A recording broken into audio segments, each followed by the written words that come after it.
আমার তো প্রশ্ন আছে। আমি তো মনে করছি দুটি বিশেষ দলকে এই সরকারের এক শ্রেণীর কর্মকর্তা প্রশ্রয় দিয়ে চলেছে। এটা একবারে আমার নিজস্ব এলাকা যেটা আছে, সারা ভালো আছে।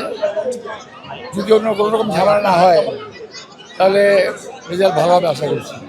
আচরণবিধিকে সবাই মানতেছে, আচরণবিধি সবাই মানতেছে কিনা, প্রার্থীরা মানার চেষ্টা করছে কিনা? আমি মেনে চলছি, অন্য কথা বলতে পারবো না। এই দেশে মানুষের নিরাপত্তার দায়িত্ব তো সরকারের, আমার তো না। এটা সরকারের দেখা উচিত এবং এটার পিছনে কোনো উদ্দেশ্য থাকতে পারে, নির্বাচন বানচালের কোনো উদ্দেশ্য থাকতে পারে আমার ধারণা। আমার তো প্রশ্ন আছে। আমি তো মনে করছি দুটি বিশেষ দলকে এই সরকারের এক শ্রেণীর কর্মকর্তা প্রশ্রয় দিয়ে চলেছে। আপনারা যদি এটা দেখতে চান আমার বাড়ির সামনে গিয়ে দেখতে পারবেন। এবং এরা চাচ্ছে পায়ে পাড়া দিয়ে উস্কানিমূলক কথাবার্তা বলে ঝগড়া ফাসাদ লাগানোর জন্য, যেটা আমরা মোটেই আমরা প্রশ্রয় দেবো না।